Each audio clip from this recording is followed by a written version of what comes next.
बिस्मिल्लाहिर्रहमानिर्रहीम, अस्सलामु अलैकुम एंड गुड मॉर्निंग। आपको कहेंगे खुश आमदीद अपने इस शो में जिसका नाम है सुबह से आगे। मेरा नाम आयशा यूसुफ है। आज जुमेरात है और आपको पता है कि यूजुअली जब भी जुमेरात आता है तो वैसे ही मेरी एक्साइटमेंट, इनफैक्ट बहुत सारे लोगों की एक्साइटमेंट जो है वो बढ़ना शुरू हो जाती है क्योंकि आगे वीकेंड आ रहा होता है, छुट्टी आ रही होती है जिसमें हम रिलैक्स कर सकते हैं। लेकिन अब मसला ये है, मसला नहीं बल्कि खुशी की बात ये है कि अब ये जो थर्सडे आया है ये बहुत ही स्पेशल इसलिए है कि आज हज का दिन भी है, हज का रुकन आज़म अदा किया जाएगा। उसके साथ साथ आगे वीकेंड भी आने वाला है और ईद आने वाली है, तो ईद पर छुट्टियाँ भी होंगी, तो हमारे पास बहुत सारे मौके हैं खुशी को एंजॉय करने के। और ज़िंदगी मेरे ख्याल से है भी इसी का नाम कि आप छोटे छोटी मौके ढूंढते हैं, छोटे छोटे इवेंट्स ढूंढते हैं जिसके ऊपर आप खुश रह सकते हैं। और एक हमारे बहुत अच्छे दोस्त हैं, वो कहते हैं कि खुशी जो है ना, इट्स अ चॉइस। आपको रोज़ाना सुबह उठ के चूज़ करना पड़ता है कि आज का दिन मुझे खुश रहना है, तो आज हम चूज़ करते हैं कि आज हमें खुश रहना है और आज वैसे भी खुशी का मौका है, तो तमाम लोगों को मुबारकबाद भी कहेंगे और आगाज़ करते हैं। और पहली जो स्टोरी है हमारी वो यही है कि हज का रुकन आज़म वक़ूफ़ अरफ़ा जो है वो आज अदा किया जाएगा।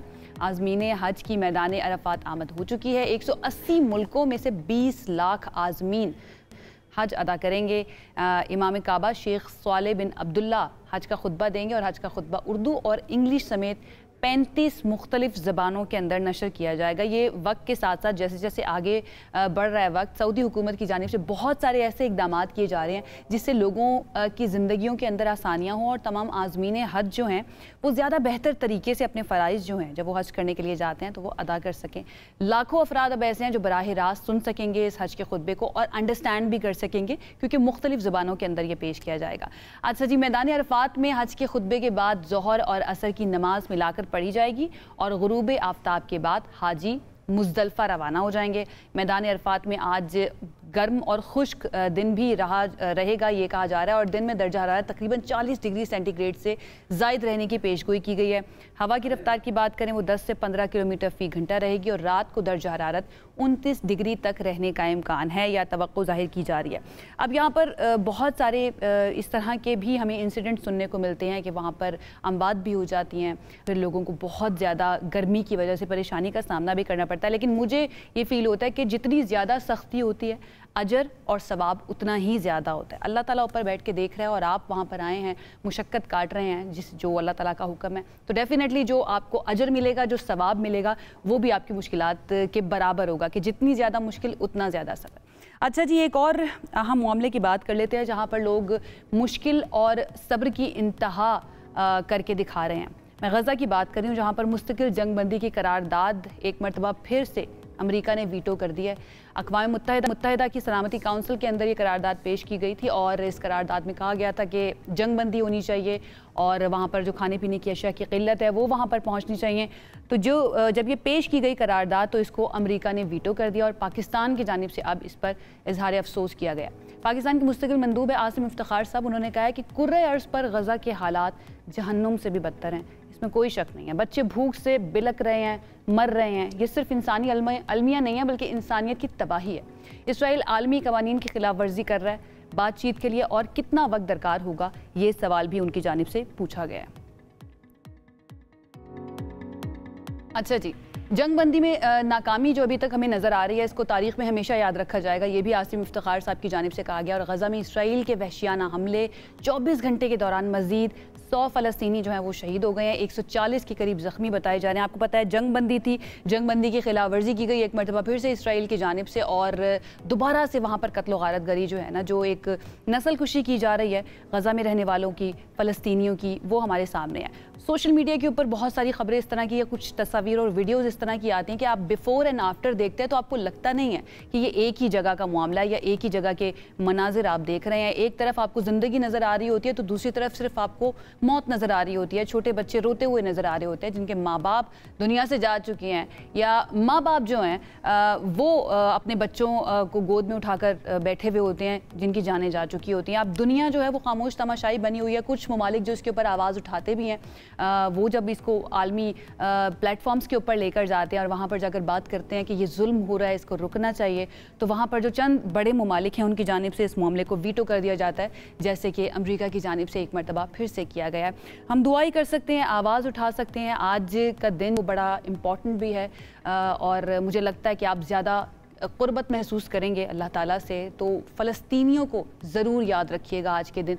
तमाम आज़मीन हज डेफिनेटली मुझे पूरा यकीन है कि वो भी याद रखेंगे आज के दिन, और हम सब की भी ये ज़िम्मेदारी है कि हमें याद रखना है उनको और उनके लिए भी दुआ करनी है। अच्छा जी, एक और जो इशू है, इशू तो नहीं हम कहेंगे क्योंकि हमारी जो सियासत है हर वक्त उसके अंदर कुछ ना कुछ ऐसा हो रहा होता है जिसका जिक्र करना बहुत ज़रूरी होता है। एक मरतबा फिर से हमें सियासी फ़ज़ा गर्म नज़र आ रही है पाकिस्तान के अंदर सियासत की।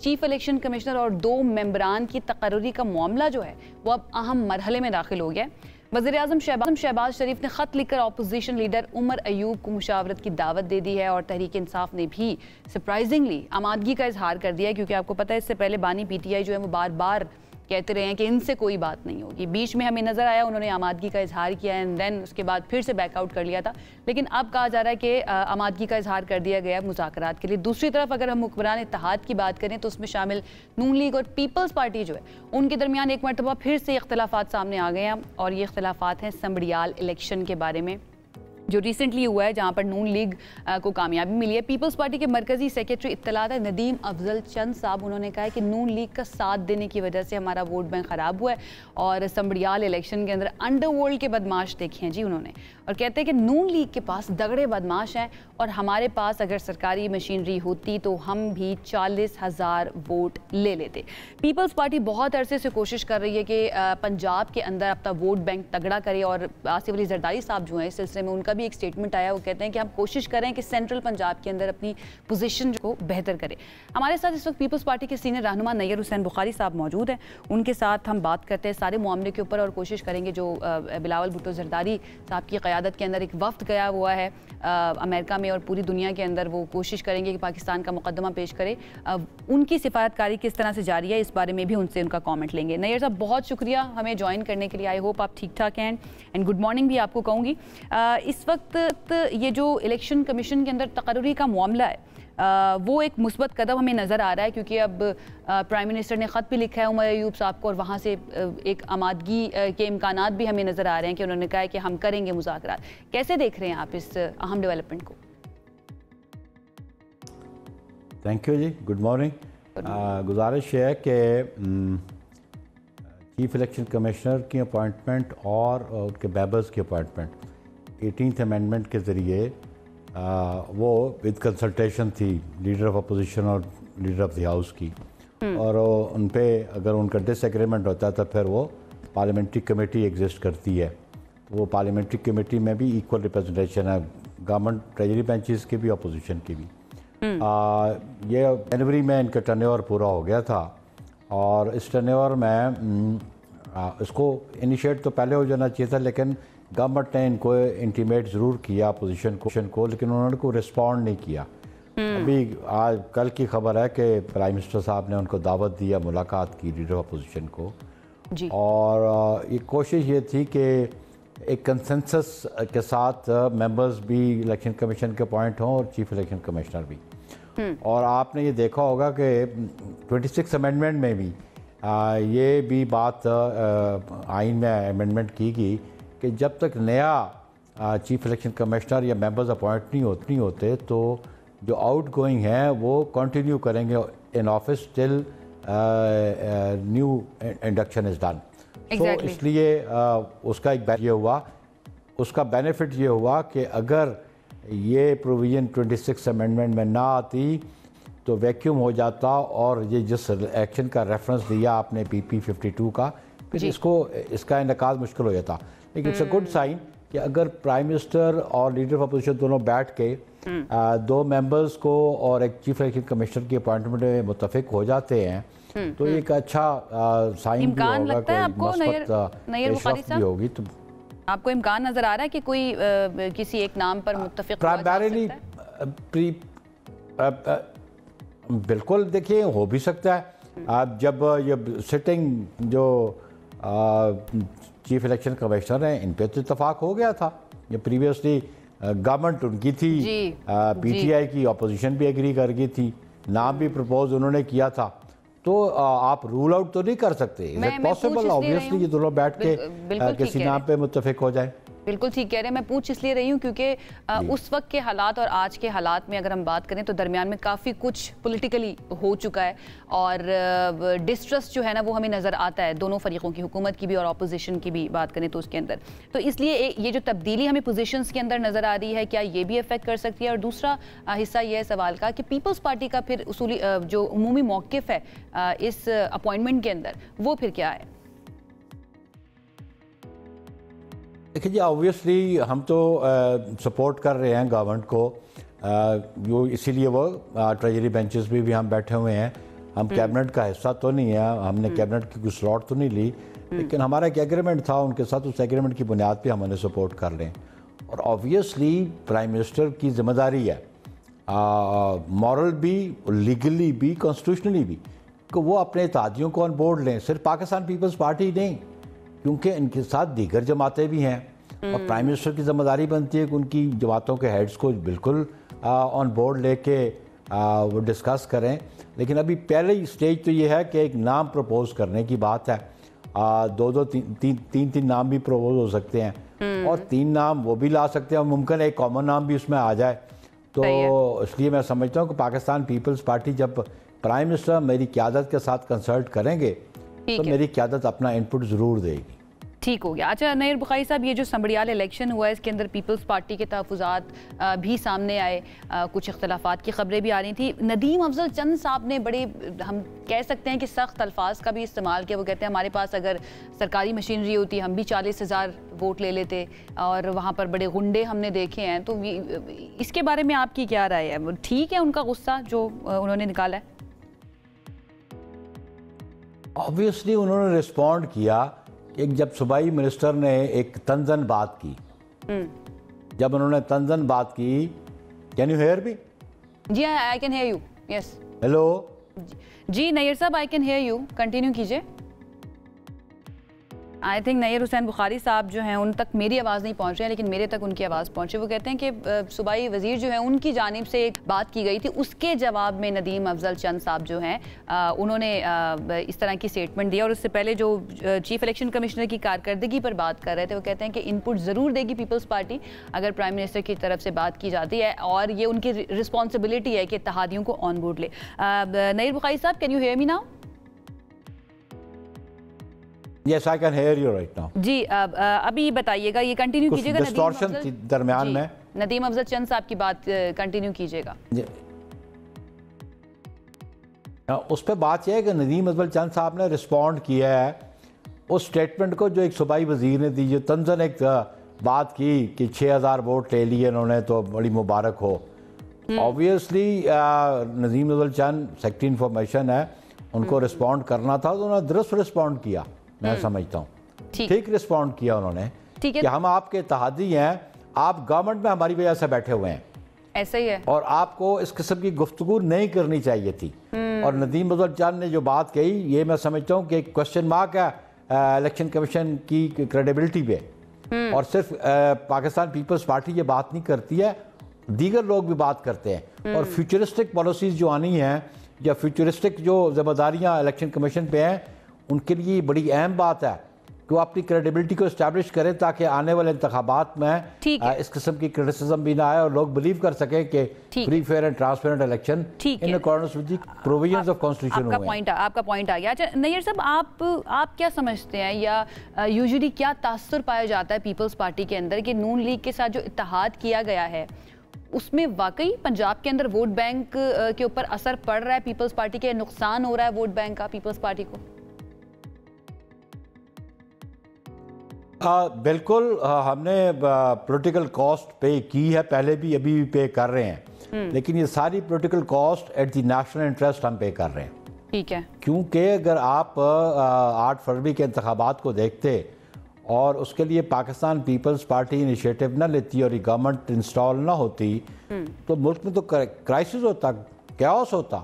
ठीक है, और पीपल्स पार्टी सिस्टम की कंटिन्यूटी पे बिलीव करते हुए हमने अपना तावन का हाथ बढ़ाया कि हम चाहते हैं कि इंस्टीट्यूशंस एग्जिस्ट करें और डेमोक्रेटिक इंस्टीट्यूशंस को इस्टेब्लिश करने में पाकिस्तान पीपल्स पार्टी अपना किरदार अदा कर रही है। हमें उसके लिए पॉलिटिकल कॉस्ट पे पहले भी की है, अभी भी हम पॉलिटिकल कॉस्ट पे कर रहे हैं।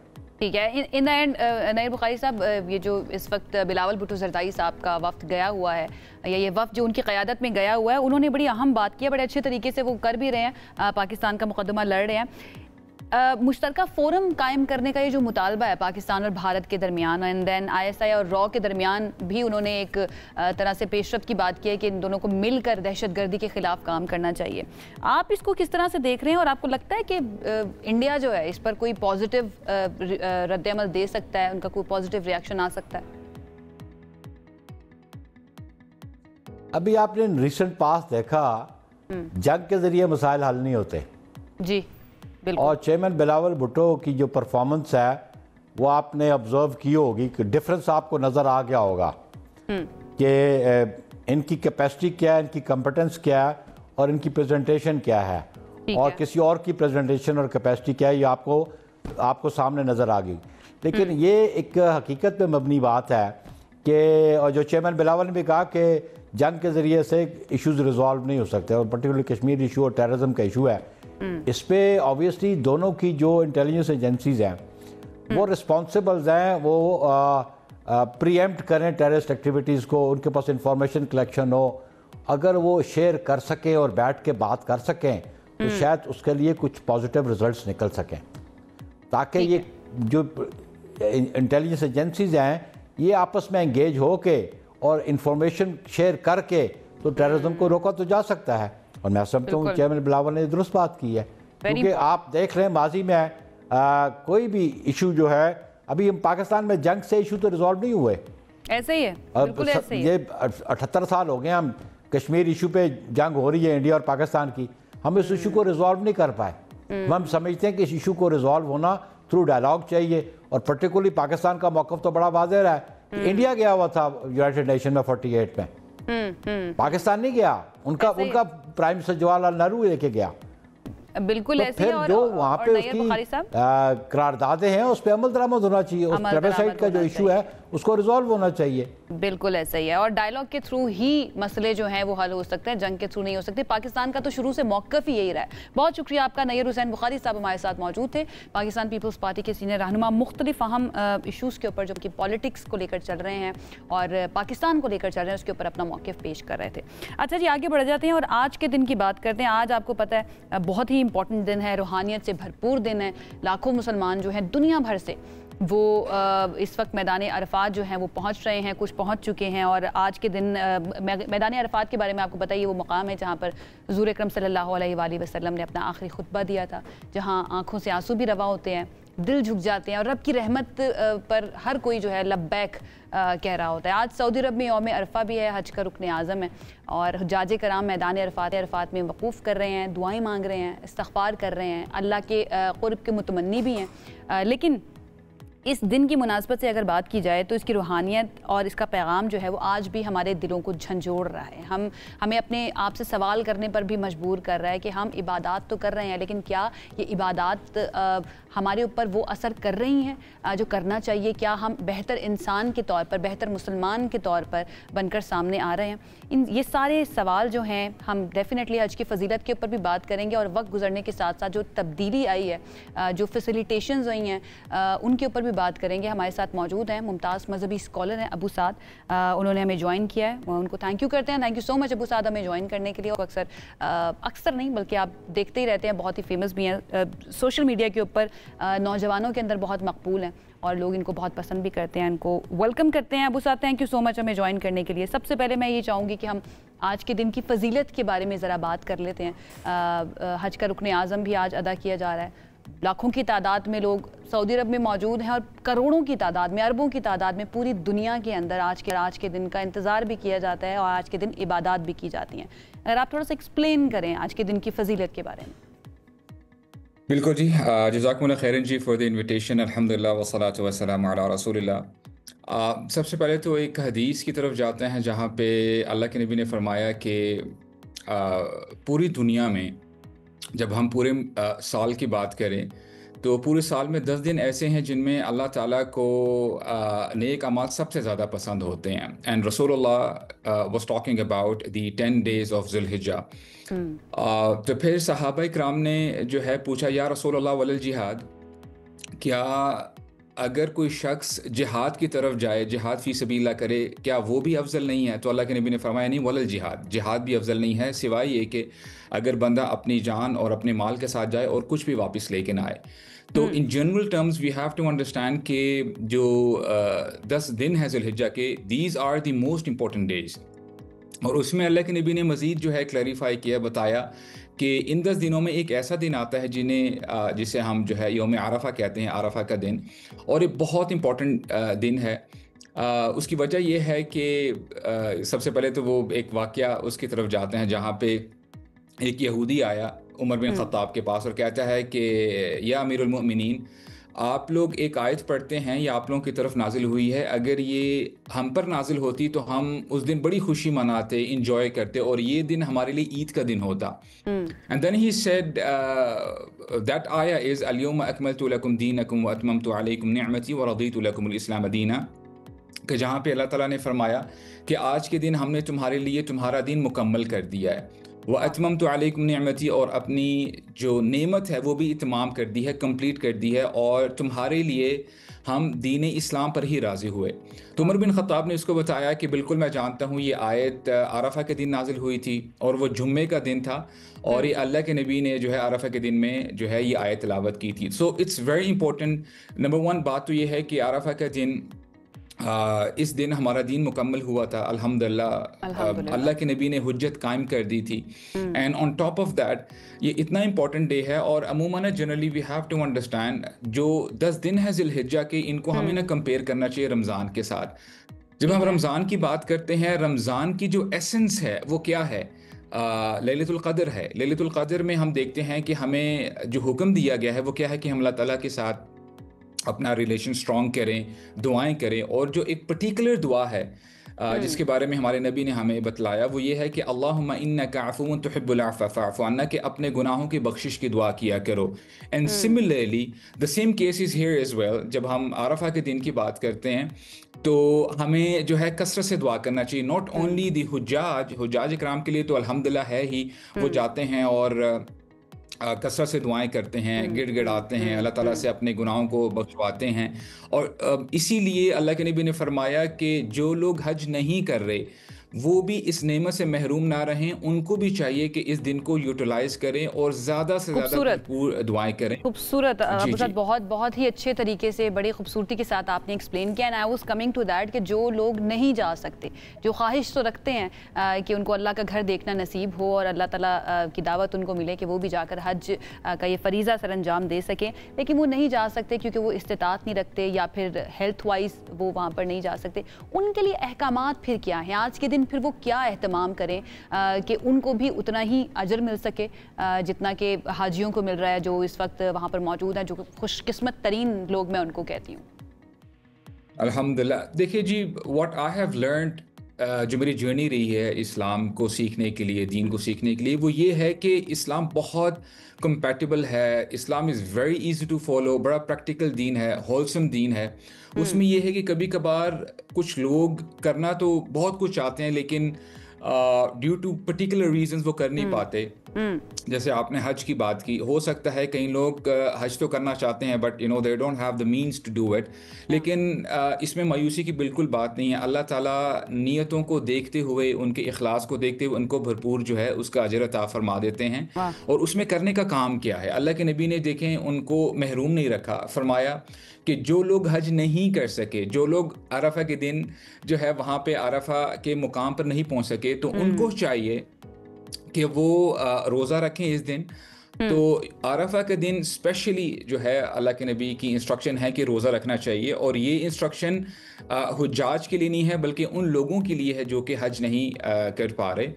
तो अगर कोई शख्स रोज़ा रखता है इस दिन, तो इतना बड़ा विर्चू है, इतने जो है फजल की बात है, वो ये कि उस शख्स के जो पिछले साल के गुनाह हैं, सारे गुनाह वो माफ़ कर दिए जाते हैं, और अगले साल के गुनाह भी अल्लाह सुब्हानहू व तआला वाइप आउट कर देंगे। तो ये बहुत बड़ी विर्चू की बात है कि आप भी हिस्सा बन सकते हैं उन हुज्जाज के साथ जो वहाँ पे दुआएं कर रहे हैं, और आप यहाँ पे आप भी रह के जहाँ आज जहाँ के आप दिन जिस का, खत्ते में भी हैं, जिस यानी कंट्री आज में के भी दिन हैं। का आप भी, अगर आप नहीं भी मौजूद अरफात के मैदान में, तो आप भी फ़ायदा उठा सकते हैं। अच्छा, थोड़ा सा मैं चाहूँगी अबू साद हम इस चीज़ को भी डिस्कस कर लें और आप एक्सप्लेन कर दें हमारे लिए कि अगर हम माजी में देखें 1400 साल पहले या उससे बाद, जब से हज जो है वो फरीज़ा बना है या रुकन बना है इस्लाम का, पहले हम देखते थे कि लोग महीनों महीनों तक ट्रैवल करते थे और एक बड़ी मुशक्क़त काट कर पहुँचते थे हज का फरीज़ा अदा करने के लिए।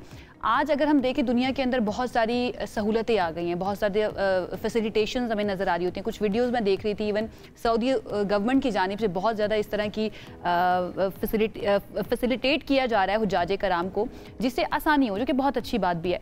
लेकिन क्या सवाब भी मुख्तलिफ होगा उस मुशक्क़त का, जो पहले 2-2, 3-3 महीने या पूरा पूरा साल लोग ट्रैवल करके पहुंचते थे हज के लिए, और आज कि हम 3 से 4 घंटे के अंदर उस मुक़द्दस सरज़मीन पर पहुंच जाते हैं और वहाँ पर फैसिलिटेशंस भी हमारे लिए मौजूद हैं? इसके बारे में देखें, अगर आपके लिए आसानी पैदा कर दी गई है नेक अमाल करने के लिए, तो इसका हरगिज़ ये मतलब नहीं है कि जो पहले लोग थे उनका सवाब ज़्यादा था और आपका जो अजर है वो डिमिनिश कर दिया जाएगा। वैसे यानी आपस की बात है कि आज भी जो हुज्जाज इकराम जाते हैं तो मेहनत लगती है वहाँ पे, आपको कितने किलोमीटर्स चलना पड़ता है, और गर्मी का मौसम है, और कितने हुज्जाज जो हैं वो जो है वो फौत भी हो जाते हैं। तो ये है कि इंशाल्लाह अल्लाह ताला किसी के अजर को जो है डिनाई नहीं करेंगे, डिमिनिश नहीं करेंगे, उनको उनकी नीयत और उनकी मेहनत के हवाले से इंशाल्लाह उनको जो है अजर व सवाब मिलेगा इंशाल्लाह ताला। बिल्कुल ऐसे ही। अच्छा, इन द एंड मैं ये चाहूँगी कि नीयत के ऊपर भी थोड़ी सी ज़रा हम बात कर लेते हैं। जो लोग भी जा रहे हैं, डेफिनेटली हुज्जाज कराम वो अच्छी नीयत के साथ ही वहाँ पर जा रहे होते हैं, लेकिन हमारे पास अब बहुत ज़्यादा ऐसे भी मीन्स हैं जो हमें इंटरप्ट भी कर सकते हैं, हमारी इबादत को भी इंटरप्ट कर सकते हैं। लाइक हमें सोशल मीडिया यूज़ करते हुए भी नज़र आ रहे होते हैं लोग, मोबाइल फ़ोन्स का इस्तेमाल, जो कि एक फैसिलिटेशन है, जो कि इस्तेमाल होना चाहिए आपकी सहूलत के लिए। लेकिन समटाइम्स वो वक्त, मैं ये समझती हूँ कि अगर आप हज या उम्रा करने के लिए जा रहे हैं तो आप फ़ोन तो बिल्कुल ही साइड पर रख के जाएं, कि आप वो जो थोड़ा सा वक्त मिला वो आप मुकम्मल इबादत के अंदर अल्लाह ताला के साथ बात करके गुजार सके, उसकी इबादत करके गुजार सके। ये इस चीज़ के बारे में आपका क्या टेक है अबू साद? बहुत ज़रूरी है जी। अब देखें, दुनियावी मामलात में हम करते क्या हैं कि अगर हमें कोई मैसेज आ जाता है या हम कोई एडवर्ट देखते हैं कि जी कहीं पे बहुत बड़ी सेल लगी हुई है, तो हम करते क्या हैं कि उस मौके का ना फ़ायदा उठाते हैं, उस ऑफ़र का फ़ायदा उठाते हैं। तो सिमिलरली ये जो 10 दिन हैं या जो है ये जो आरफा का दिन है, इसमें हमें एक एक लम्हा यूटिलाइज़ करना चाहिए। जैसे दुनियावी मामलात में अगर हम कोई ऑफ़र मिस कर लें, आपका दोस्त आपके सामने आता है, कहता है कि यार तूने वो ऑफ़र अवेल नहीं की, और अगर आपको पता ही नहीं था या आपने अवेल ही नहीं की भी, तो आपको दुख होता है कि ओहो मुझसे इतनी अच्छी अपॉर्चुनिटी जो है मिस हो गई है। सिमिलरली ये दिन और ये जो 10 दिन है और आरफा का दिन और प्लस जो है ईद उल अज़हा का दिन है यौमुन नहर, ये इतना इंपॉर्टेंट डे है कि इंसान को चाहिए कि वो एक एक लम्हा यूटिलाइज़ करे। अनफॉर्चुनेटली लोग करते क्या हैं कि हज का जो अमल है बहुत अजीम अमल है। लोग जो है अमूमन शायद जहालत की वजह से या ला इल्मी की वजह से वो करते क्या हैं कि उसको भी सोशल मीडिया की जीनत बना लेते हैं। यानी हाजी है और सामने जो है मोबाइल सामने करके सेल्फी लेके पीछे खाना काबा भी है। तो करने का काम ये है कि कुछ ऐसी इबादत ज़रूर रखें जो सोशल मीडिया की जीनत ना बने। Those good acts should be between you and Allah सुब्हानहू व तआला, क्योंकि देखें जितने ही आप अपने अमाल को प्राइवेट रखेंगे उतनी ही उम्मीद की जा सकती है कि अल्लाह ताला के यहाँ वो मकबूल होगी, क्योंकि अदरवाइज़ शैतान तो आपको पता है हमारा सबसे बड़ा दुश्मन है। और बाय द वे अरफा के दिन अल्लाह ताला जितनी गर्दनों को जहन्नम से आज़ाद करते हैं किसी और दिन नहीं करते। तो समझ में ये बात आ गई कि जो अरफा का दिन है ये शैतान के लिए सबसे बुरा दिन है, क्योंकि उसका तो ये टारगेट था कि जी सबको अपने साथ मैक्सिमम जितने लोगों को लेके जा सकता है अपने साथ जहन्नम में लेके जाए। तो वो ना अपने हाथ मल रहा होता है कि देखो अल्लाह ताला जो है कितने लोगों को बख्श रहे हैं। तो इसीलिए बंदे को चाहिए कि अपने अमाल को ज़ाया ना करे, अपने मोबाइल्स को साइड पे कर दे, फिस्क और फजूर से बचे। यानी ये वो मौका है जिससे फ़ायदा उठाना चाहिए या जिसकी तरफ लपकना चाहिए तमाम मोमिनीन को कि आज के दिन अल्लाह ताला बांट रहे हैं, नेकियां भी बांट रहे हैं और साथ साथ आपको माफ़ भी कर रहे हैं, आपकी मग़फ़रत भी हो रही है, तो उसकी तरफ हमें ज़्यादा लपकना चाहिए। Abu Saad, beautifully spoken, thank you so much हमें ज्वाइन करने के लिए और आज के दिन की मुनासबत से हमारे इस शो का हिस्सा बनने के लिए वंस अगेन थैंक यू करेंगे। एक ब्रेक की तरफ हमें जाना है, ब्रेक वापस आएंगे तो हम बात करेंगे उस बच्ची की, उस इन्फ्लुएंसर की जिसको कत्ल कर दिया गया बेदर्दी के साथ, लेकिन अब उसके बाद कई सवालात वो अपने पीछे छोड़ गई है कि कैसे हमने अपने आप को, अगर आप इन्फ्लुएंसर हैं, आप सोशल मीडिया का बहुत ज़्यादा इस्तेमाल करते हैं या आपका प्रोफेशन ये है, या अगर नहीं भी प्रोफेशन और वैसे ही आप इस्तेमाल करते हैं जस्ट फॉर द लेजर, तो अपने आप को आपने महफूज किस तरह से करना है, कौन कौन से ऐसे रेड फ्लैग्स हैं जिनको आपने इग्नोर नहीं करना, इसके ऊपर हम बात करनी है करेंगे। एक ब्रेक की तरफ हमें जाना है, ब्रेक से वापस आएंगे तो हमारे साथ बहुत ही पर्टिनेंट गेस्ट के ऊपर मौजूद होंगे, साथ रहिए। Welcome back once again. Break पर जाने से पहले मैंने टीज़र दे दिया था कि हमने बात क्या करनी है। सना यूसुफ, वो इन्फ्लुएंसर, वो टिकटॉकर जिसका कत्ल अब एक सानेहा नहीं रहा बल्कि एक अलार्मिंग सिचुएशन भी बन चुकी है। इसको एक प्रेसिडेंट बनाया जाना चाहिए, it is very very important. लेकिन एक वार्निंग साइन अगर हम कहें वो भी है कि सोशल मीडिया पर जो हमें एक चमकती दुनिया नज़र आ रही होती है उसके पीछे बहुत सारे अंधेरे भी हो सकते हैं। एक नौजवान इन्फ्लुएंसर थी सना, जिसकी ज़िंदगी अभी शुरू ही हुई थी, लेकिन उसका जो फेम था, उसकी जो शोहरत थी, वो ही उसके लिए वबाले जान बन गई। आज सवाल यह है कि इन्फ्लुएंसर्स कब और कैसे पहचानें कि वो ख़तरे से दो चार हैं, कौन कौन से ऐसे फ्लैग्स हैं जिनको इग्नोर नहीं करना, जो ब्रेक पर जाने से पहले भी मैं बात कर रही थी, और रेमेडीज़ क्या क्या हो सकती हैं अपने आप को महफूज करने की। इसके लिए आज हमने कोशिश किया कि दो पर्टिनेंट गेस्ट्स जो हैं ना वो अपने इस शो में इन्वाइट किए हैं, सो दैट अच्छे तरीके से कि टेक्निकली आप क्या कर सकते हैं और इसके साथ साथ ऐसे कौन से इदारे हैं जो आपकी हेल्प कर सकते हैं अपने आप को महफूज करने के लिए। हमारे साथ मौजूद है अमार जाफरी साहब, आप इनको अक्सर देखते हैं आपके अंदर, farmer additional DG FIA cyber crime है और बड़े अच्छे तरीके से सारे मामलात को जानते भी हैं, लोगों को गाइड भी करते हैं। आप इनको अक्सर हमारे शो में देखते हैं। थैंक यू सो मच अमार साहब हमें ज्वाइन करने के लिए। ठीक ठाक है आप? और हमारे साथ इस वक्त कमल चीमा साहिबा मौजूद हैं, वो भी हमें इस बारे में गाइड करेंगी कि कैसे किस तरह से हम अपने आप को महफूज करें। स्पेशली यंग गर्ल्स की मैं बात करूँगी जो बहुत छोटी होती हैं, जैसे सना सिर्फ 17 साल की थी, एंड हम एक्सपेक्ट नहीं कर सकते हैं इतनी छोटी बच्ची से कि उसको सब चीज़ें पता होंगी और वो बहुत मेच्योर भी होगी और उसको पता भी होगा कि किस तरह से उसने अपने आप की सिक्योरिटी को यकीनी बनाना है। तो उनसे भी बात करेंगे। कमल, थैंक यू सो मच हमें ज्वाइन करने के लिए। आप ठीक ठाक हैं? अल्हम्दुलिल्लाह बिल्कुल ठीक ठाक। Thank you so much for joining. अच्छा, आपकी जगह से हम आगाज़ कमल से कर लें। Please, Kamal, ladies first. Kamal, आपने इस सारे मामले को कैसे देखा? कहाँ पर गलती हुई सना से और कहाँ पर अवॉइड किया जा सकता था इस इशू को या इस घिनौने कत्ल को? पहले तो बहुत बहुत बहुत अफसोस की बात है क्योंकि सना बहुत क्यूट, बहुत प्यारी, बहुत बच्ची, 17 साल की, शी वाज ओनली 17, तो उसकी तो अभी ज़िंदगी स्टार्ट हुई थी। बहुत कॉन्फिडेंट, अगर आप उसके टिकटॉक्स देखें तो बहुत ही मासूम से बच्चों के टाइप के और कॉन्फिडेंस के साथ वो उसके जो मैंने 2-3 ही देखे, तो वेरी क्यूट गर्ल। तो ये बहुत ही अफसोस की बात है और मैं उसके माँ बाप और उसकी फैमिली के साथ भी बहुत अफसोस जाहिर करूँगी। उसके बाद जो है ना, मेरा ख्याल है कि इस केस में भी जब आप इस केस को स्टडी करें तो आप देखेंगे कि कोई और टिकटॉकर थे या क्या जिन्होंने उनकी जान ली। तो देखिए, सबसे पहले तो ये कि हमारे ओवरऑल सोशल मीडिया से हट के भी ये टॉलरेंस पैदा करने की ज़रूरत है कि कोई नोबडी ओन्स एनीबडी एल्स, ठीक है? तो किसी को, और स्पेशली जो टॉक्सिक मैस्कुलिनिटी है ना, जिसमें जो है वो कोई आदमी ये समझ रहा है कि वो किसी औरत की जान ले सकता है फॉर व्हाट एवर रीज़न, ये एक बहुत बड़ा अलमिया है जिसके ऊपर अवेयरनेस और एजुकेशन की ज़रूरत है कि women are not possessions, they are not things to be owned, they are human beings, they are individuals, they are not objects, ठीक है? वो इंसान हैं, बाकी जैसे आप इंसान हैं उतनी वो भी इंसान है, और कोई किसी औरत को आप ओन नहीं कर सकते। वो एक अपने तौर पे एक मुनफरिद बीइंग है, एक शख्सियत है उसकी। तो सबसे पहले तो ये वाली बात है।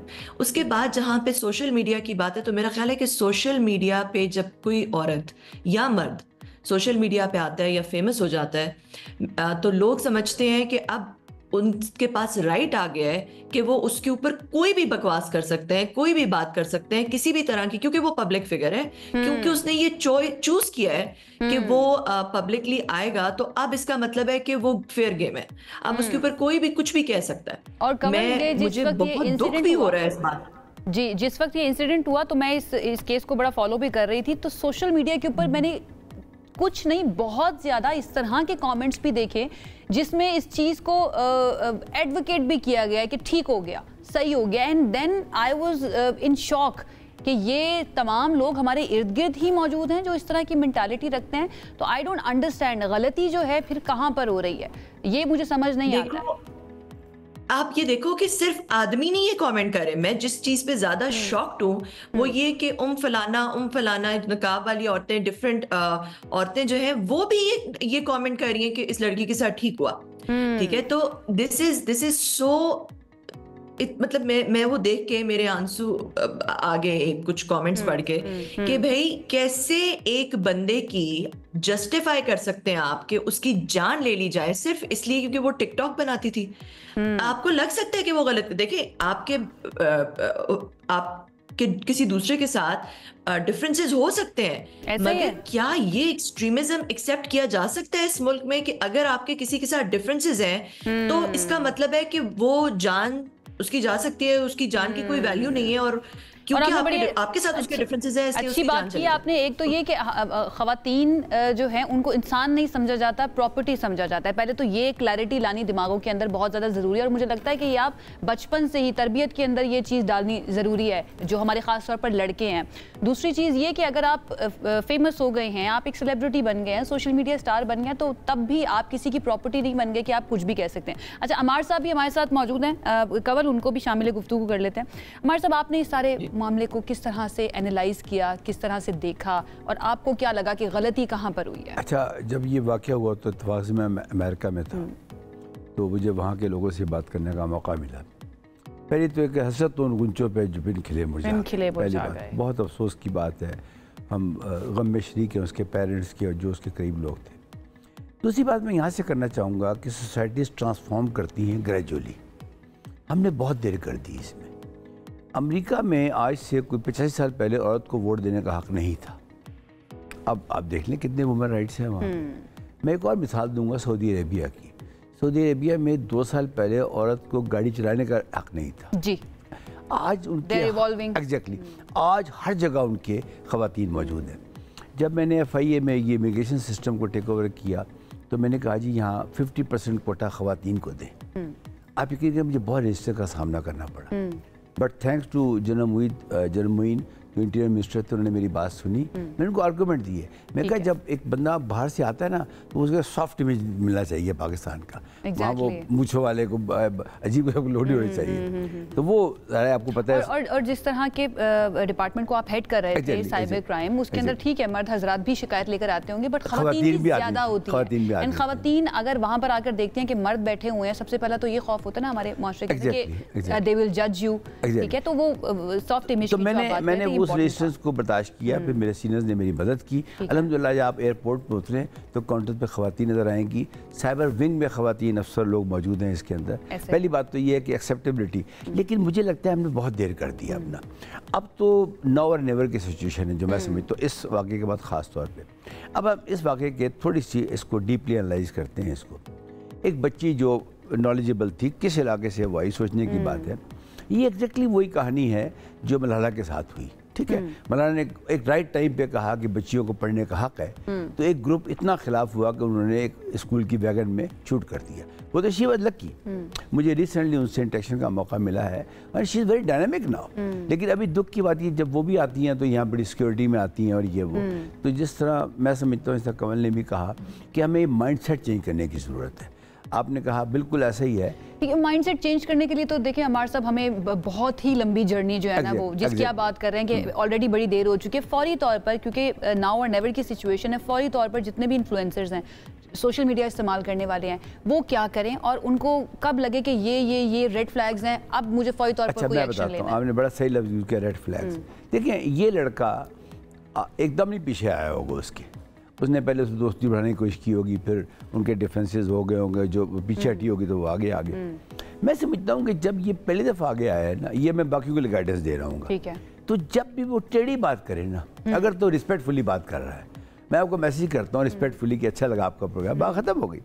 अब ये जो होती है ना कि इंडिकेटर ऑफ क्राइम वो नजर आ जाते हैं, तो जब वो पहली दफ़ा कोई बंदा भी इन्फ्लुएंसर लोगों से बात करे तो वो समझ जाए, तो वो फौरी तौर पे पहले तो अपने घर वालों को बताए, क्योंकि बाप और भाई से बड़ा कस्टोडियन कोई नहीं होता आपका, कि भाई देखो ये मैसेज आ रहे हैं, ये देखो क्या आएगा। अगर बाप और भाई कुछ नहीं कर पाते या समझ नहीं आती कौन कर रहा है ये, तो फिर वो FIA का इदारा है वो, अब मैं समझता हूँ ये अब चीज़ें बड़ी फाल हो गई हैं इसके अंदर। पहले FIA का एक ही इदारा जो सारे काम करता था, यानी साइबर सिक्योरिटी को वो देखता था, साइबर क्राइम को वो देखता था। अब साइबर क्राइम के लिए एक नई एंटिटी बन गई है जिसको आप नेशनल वो जो साइबर क्राइम इन्वेस्टिगेशन यूनिट है वो इन्वेस्टिगेशन करेंगे। हमारी नेशनल सर्ट बन चुकी है, वो एडवाइजरीज इशू कर रही है कि अभी मैं कल एक TV प्रोग्राम पे था तो वहाँ बच्चों की एडवाइजरी पे बात हो रही थी कि बच्चों को क्या सिक्योर होना चाहिए, तो वो उनके एडवाइजरी को मैंने एनालाइज किया। मैं समझता हूँ कि हमारी नेशनल सर्ट को इमीडिएटली एक एडवाइजरी इशू करनी चाहिए इस टॉपिक पे जो हम बात कर रहे हैं। इसकी जो खदो खाल है वो मैं आपको बताता हूँ। सबसे पहले तो जिस बच्ची को, ये मर्दों को नहीं है ये इत्तेफाक की बात, ये अक्सर ख़वातीन की बात, जिस बच्ची को भी पहली मरतबा मैसेज आए तो वो फौरी तौर पे अपने क्लोज लोगों को बताए, अपने वालिद को, अपने भाइयों। और मैसेज अगर आपके फोन पर इस तरह का, फोन पर अगर नंबर्स एक्सचेंज हो गए, फोन पर इस तरह का मैसेज आ रहा है, then you have to tell your parents और पेरेंट्स को बता दें। अच्छा, सबूत आ गया अब आपके पास, ठीक है। अच्छा, उसके अलावा एक अच्छा काम अभी ये हुआ है कि रिसेंटली मैं एक इदारे को हेड कर रहा हूँ, उसका नाम है पायसा, पाकिस्तान इंफॉर्मेशन सिक्योरिटी एसोसिएशन। तो वो मुझे बताया गया कि वो कैबिनेट ने अप्रूव कर दिया है और वो एक हमारी अभी वो उसका नोटिफिकेशन इशू नहीं हुआ तो मैं आपके प्रोग्राम में आगे उसकी बताऊँगा, ठीक है। उसमें हम वो बना रहे हैं कम्युनिटी सर्ट। कम्युनिटी सर्ट क्या होती है, जिसके प्रॉब्लम को जिक्र कर रहे हैं अपना, लेकिन सर्ट क्या है, कंप्यूटर इमरजेंसी रिस्पांस टीम, ठीक है। अच्छा, अब क्या होगा जब इस तरह के वाक़यात होंगे तो वो फ़ौरन वो जो बच्ची है या जो भी जो इन्फ्लुएंसर हैं वो करीबी जो उनका इदारा है वहाँ जाएंगे। मतलब इसके अंदर काम किया जा रहा है ताकि फैसिलिटेट किया जाए, ठीक है। मैं कंवल की तरफ चलती हूँ। कंवल, क्या किया जाना चाहिए? लाइक सबसे पहले तो अमार साहब ने भी बड़ा अच्छा इंडेक्स आई सिचुएशन के अंदर, बहुत ज़्यादा इन्फॉर्मेशन जब शेयर कर देते हैं तो ही आपके लिए कोई भी चीज़ ख़तरनाक बनती है, लेकिन इसका क्या मतलब है कि आप जो सोशल मीडिया इंटरेक्शन है, आप ठीक है अपनी पोस्ट लगाएं, सब कुछ करें, लेकिन सोशल मीडिया चलता ही इंटरेक्शंस के थ्रू है। उन इंटरेक्शंस में आपने अपने आप को कैसे महफूज रखना है, यानी कौन कौन सी इन्फॉर्मेशन अपनी शेयर नहीं करनी, इसके बारे में ज़रा गाइड कर दें, और बाउंड्रीज कहाँ पर आकर सेट करनी है? आपने बहुत अच्छा सवाल किया है। देखिए, मैं खुद भी एक सोशल मीडिया पर्सनालिटी हूँ और मेरी एक रूल है कि मैं अपनी पर्सनल लाइफ के अंदर, जो मेरी बहुत ज़्यादा पर्सनल लाइफ है, मेरी फैमिली है, उनकी इंफॉर्मेशन, अपने घर की, जो मेरे घर का एड्रेस क्या है, जो ऐसी चीज़ें जो कि बहुत पर्सनल है, वो आप जिन इंफॉर्मेशंस के थ्रू कोई आपके पास पहुंच सकता है, आपका एड्रेस, आपकी डिफरेंट इस तरह की चीज़ें, आपके फैमिली की डिटेल्स, वो तो बिल्कुल सोशल मीडिया पे शेयर ना करें। ये आप ध्यान रखें कि सोशल मीडिया जो है वो एक अलग दुनिया है, उसमें लोग आपको जो देख रहे हैं उन्होंने आपको जज करना है अपने पर्सपेक्टिव से। मैं आपको एक मिसाल देती हूँ, ठीक है। अब मैं ये दुपट्टा लेती हूँ इस तरह से, कोई एक वेस्टर्न औरत लेट्स से जो कि बहुत आज़ाद ख्याल है, जो कि लेट्स से कि हर तरह के कपड़े पहनती है, वो जब मुझे देखेगी तो उसको लगेगा कि मैं एक बहुत कंजर्वेटिव खातून हूँ, ठीक है। मगर कोई एक ऐसी औरत जो कि शायद बहुत ही वो निकाब करती है या घर पे रहती है या उसके बहुत सारे रिस्ट्रिक्शंस हैं और वो बिल्कुल अपने मुताबिक इंटरप्रेट करेंगे, बिल्कुल बिल्कुल ठीक है, उसको लगेगा कि मैं बहुत ही कोई आज़ाद ख्याल और बहुत ही कोई ओपन खातून हूँ, तो वो अपने नजरिए से आपको इंटरप्रेट करते हैं। और जब आप सोशल मीडिया पे होते हैं तो आपके करोड़ों नजरिए हैं जो कि अपने अपने तरह से आपको इंटरप्रेट कर रहे हैं, तो आप वल्नरेबल है, ठीक है। तो इसलिए सबसे पहले तो ये कि अपनी सेफ्टी और सिक्योरिटी का ख्याल रखना आपकी जिम्मेदारी है। कोई पर्सनल इंफॉर्मेशन अपनी शेयर ना करें, और जो ही आपको लगे कि कोई आपको थ्रेट कर रहा है या आपके इनर सर्कल में आ रहा है या आपके पर्सनल स्पेस के अंदर आ रहा है, वो पर्सनल स्पेस सिर्फ फिजिकल स्पेस नहीं हो सकती, वो पर्सनल स्पेस जो है वो और तरह की भी पर्सनल स्पेस हो सकती है, जिसमें वो आपसे एक्स्ट्रा इंफॉर्मेशन लेने की कोशिश कर रहा है, जिसमें वो कोई और किसी और किस्म का झांसा आपको आपको डाल रहा है। लेकिन कमल इसके अंदर देखिए फिर आपके कुछ दोस्त भी तो हो सकते हैं, आपकी दोस्ती हुई है सोशल मीडिया के ऊपर। आई एम सॉरी, ये हमें डिस्कस करना पड़ेगा क्योंकि ये हुआ है सना के साथ। वो लड़की को जानती थी और वो दोस्ती की वजह से ही वो उसके घर तक उसको रसाई हासिल थी। आपकी दोस्ती हो गई है किसी एक शख्स के साथ, किसी लड़के के साथ, या इवन कोई लड़की भी हो सकती है, और वो आपके घर के अंदर मौजूद है, then how do you know कि इसकी इंटेंशंस के बारे में तो आपको नहीं पता चल सकता। उसके अंदर कोई ऐसा इंडिकेटर है जिससे आपको पता चल जाए कि भाई ये मुझे नुकसान पहुंचा सकता है या पहुंचा सकती है? देखिए, सबसे पहले तो ना आप जो है वो किसी से, जब तक कि आप उन्हें बहुत अच्छा नहीं जानते तब तक आप उनके साथ ना बिल्कुल अकेले वाली सिचुएशन क्रिएट ना, या अगर आप क्रिएट कर भी रहे हैं तो ऐसी कोई सिचुएशन हो जहाँ पे सेफ्टी। अब देखें, ये बच्ची जो है वो घर पे शायद गालिबन उसके लोग नहीं थे उस वक्त, वो लड़का आया, तो ऐसी सिचुएशन जो है वो क्रिएट ना हो जिसमें आप कॉम्प्रोमाइज। कमल, उनकी फुप्पो मौजूद थी, पेरेंट्स मौजूद नहीं थे। पेरेंट्स मौजूद नहीं थे, यही बात है कि हमें इतने छोटा बच्चा जो है ना, 17 साल की थी वो बेचारी जज नहीं कर सकी कि अगले की इंटेंशन क्या है या अगले का कैरेक्टर क्या है या अगले का। तो अपनी पर्सनल स्पेस के अंदर किसी को भी दोस्ती भी होती है तो उसको लाने से पहले उसकी जो जजमेंट है, अनफॉर्चुनेटली मैं कह तो दूंगी, मगर ये फिर भी इंडिविजुअल पे है कि उनकी जजमेंट कितनी अच्छी है किसी के बारे में। किसी पर्सनल स्पेस में लाने से पहले, अपने आप को कोई इतना ज्यादा एक्सपोज करने से पहले कि अगला बंदा जो है क्या वो इस काबिल भी है, क्या वो किस तरह के खानदान से वो बिलोंग करता है, क्या उसकी वैल्यूज हैं, क्या उसकी मॉरल स्टैंडिंग है, वो औरत को किस तरह से परसीव करता है, उसकी औरत के बारे में क्या एक क्या वो रिस्पेक्टफुल है या वो उसको चीज के तौर पर। अच्छा कमल, आपकी मौजूदगी का फायदा उठाते हुए जितने भी सोशल मीडिया प्लेटफॉर्म्स हैं, फेसबुक हो गया, इंस्टाग्राम हो गया, यूट्यूब या और दीगर जितने भी हैं, ऐसे कौन से टूल्स का इस्तेमाल करें या ऐसी कौन सी सेटिंग्स हम उनके ऊपर कर सकते हैं जिससे हमारी प्राइवेसी जो है ना वो थोड़ी बेहतर हो जाए? क्योंकि आपको पता है कि जब हमें डीएम्स आ रहे होते हैं, डायरेक्ट मैसेजेस आ रहे होते हैं, तो ऐसा भी होता है कि बहुत सारे खुद ब खुद फिल्टर भी हो जाते हैं। क्या कोई ऐसी सेटिंग करनी पड़ती है जिससे ये लोग हम तक पहुँचे ही ना? देखिए, बहुत सारी ऐसी सेटिंग्स होती हैं जहाँ पे आप कह सकते हैं कि भाई जो अननोन नंबर्स हैं या अननोन मैसेजेस हैं जो आपकी फ्रेंड्स लिस्ट में नहीं है, वो फिल्टर आउट हो जाए, वो हर वक्त आपको ओवरवेलम ना कर रहे हो। तो एक तो ये आप कर सकते हैं। दूसरा जो है वो हर जो अननोन मैसेज है उसके साथ इंगेज करने को अवॉइड करें, क्योंकि आपको नहीं पता कि वो कौन है। आपको ये भी नहीं पता कि जो वो पोस्ट कर रहा है वो बंदा वो एक्चुअली है भी या कोई और है, क्योंकि प्रेडेटर्स भी जो है वो इसी तरह आते हैं कि दे पोज एज innocent individuals, और आपको एक बड़ा आम सा एक मैसेज आएगा मगर वो उसके पीछे प्रेडेटर भी कोई हो सकता है।